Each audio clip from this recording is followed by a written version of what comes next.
বড়দিন বিশ্বের প্রায় সব দেশেই পালন করা হয়ে থাকে। সেই মতো ভারতের বিভিন্ন রাজ্যে ও বৃহস্পতিবার এই দিনটি জাঁকজমকপূর্ণ অনুষ্ঠানের মধ্যে দিয়ে পালন করা হয়। এই উৎসব খ্রিস্টানদের হলেও সব ধর্মের মানুষ এই উৎসবের আনন্দে সামিল হয়। বড়দিন বা ক্রিস্টমাস একটি বাৎসরিক খ্রিস্টীয় উৎসব। 25শে ডিসেম্বর তারিখে যীশুখ্রিস্টের জন্মদিন উপলক্ষে এই উৎসব পালিত হয়। এই দিনটি যিশুর প্রকৃত জন্মদিন কিনা তা নিয়ে ভিন্ন ভিন্ন অভিমত রয়েছে ঐতিহাসিকদের। আদিযুগীয় খ্রিস্টানদের বিশ্বাস অনুসারে এই তারিখেই ঠিক 9 মাস পূর্বে মেরির গর্ভে প্রবেশ করে যিশু। খ্রিস্টান ধর্মের প্রবর্তক যীশুখ্রিস্ট এই দিন বেথলেহেমে জন্মগ্রহণ করেন। এই দিনে উপহার বিনিময় একটি গুরুত্বপূর্ণ ঐতিহ্য। শিশুরা বিশ্বাস করে যে সান্তা ক্লজ রাতে তাদের জন্য উপহার নিয়ে আসে। উদযাপনের জন্য সুস্বাদু খাবার এবং বিশেষ কেক তৈরি করা হয়। অনেকেই গির্জার প্রার্থনায় যোগ দেন এবং বড়দিনের গান গাইতে। ক্রিসমাসের 12 দিন, যা ক্রিসমাসের 12 দিন নামেও পরিচিত, তা হলো জন্ম উদযাপনের উৎসবপূর্ণ খ্রিস্টীয় মরশুম।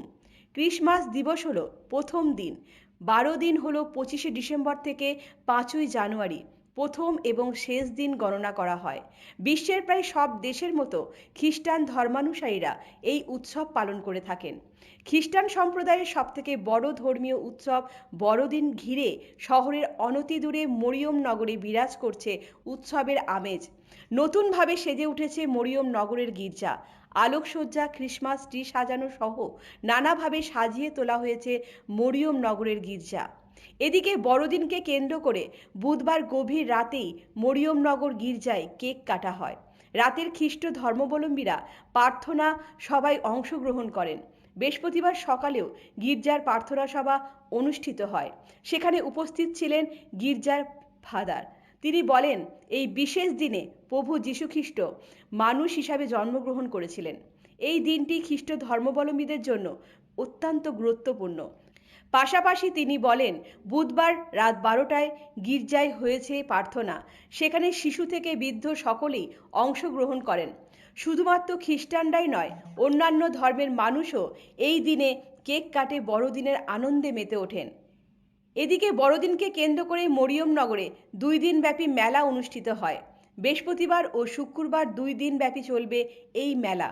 সবাইকে প্রথমত জানাই আমাদের বড়দিনের প্রীতি এবং শুভেচ্ছা। আজকের এই দিনে প্রভু যীশু খ্রিস্ট মানুষ হয়ে জন্ম হয়েছিলেন, সেটার পার্বণ আজকে আমরা সবাই মিলে পালন করি।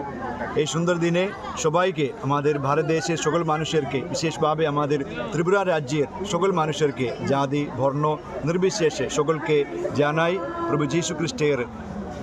ব্যুরো রিপোর্ট, পজিটিভ বার্তা।